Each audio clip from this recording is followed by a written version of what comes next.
কুরবানির ঈদ মানেই মাংসের সমাহার। সবার ঘরে ঘরে মাংস রান্না হচ্ছে, গরু অথবা খাসি। তো আসসালামু আলাইকুম, হ্যালো ভিউয়ার্স, কেমন আছেন সবাই? আজকে আপনাদের সামনে নিয়ে এসেছি কুরবানির মাংসের একটা রেসিপি। খুবই সহজভাবে, খুবই দ্রুতভাবে কীভাবে রান্না করা যায় সেই রেসিপিটা আজকে আপনাদের মাঝে নিয়ে এসেছি। তো ঈদের দিন আমরা যেভাবে রান্না করেছি চলুন দেখে নিই।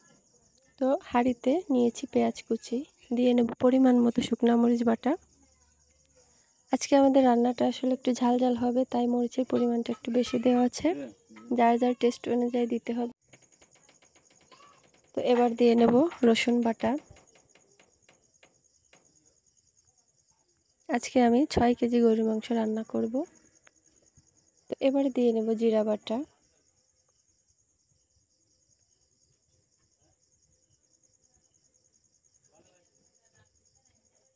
এবার দিয়ে নেব আদা বাটা, দিয়ে নেব সয়াবিন তেল।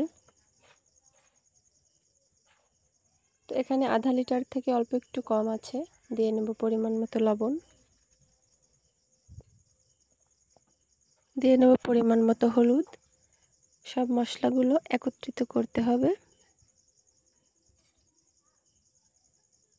এবারে মশলাগুলো মিশিয়ে নিতে হবে।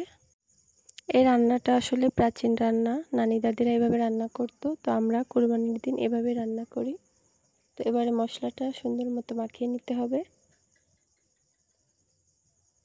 মাখানো শেষ, এবার একটু তেজপাতা দিয়ে নিলাম।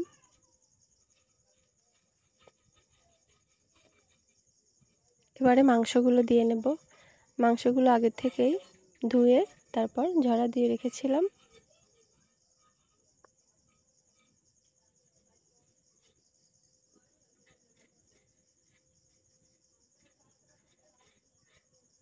এবারে মাংসগুলো মশলার সঙ্গে মাখিয়ে নেব।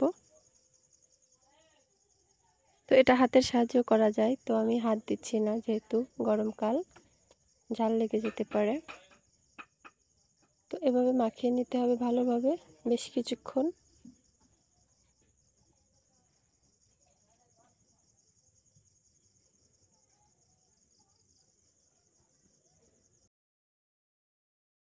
আস্ত এলাচ এবং দারচিনি, লবঙ্গ, গোলমরিচ এগুলো দিয়ে নেব।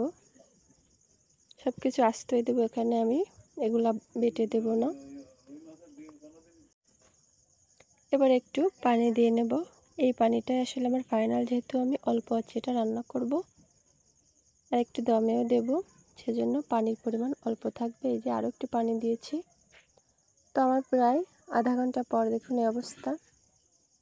আর মাংস থেকে আরও একটু পানি ছাড়বে। অল্প আছে রান্না করলে এই রান্নাটা আসলে টেস্টটা ভালো আসে আর সুন্দর সেদ্ধ হয়। আর কুরবানির মাংস কিন্তু খুব জলদি সেদ্ধ হয়ে যায়। তো এবারে আমি যেহেতু কাঠের জালটা বন্ধ করে কাঠের যে তাপ, ওই তাপেই রান্না করব। তো এই যে দেখুন আমাদের ফাইনাল লুক, মাশাআল্লাহ কতটা সুন্দর হয়েছে। যদিও একটু ঝাল ঝাল হয়েছে, তবে টেস্টটা খুব মারাত্মক এসেছে। তো এভাবে কিন্তু সহজ নিয়মে আপনারাও বাসায় রান্না করতে পারেন। ধন্যবাদ সবাইকে।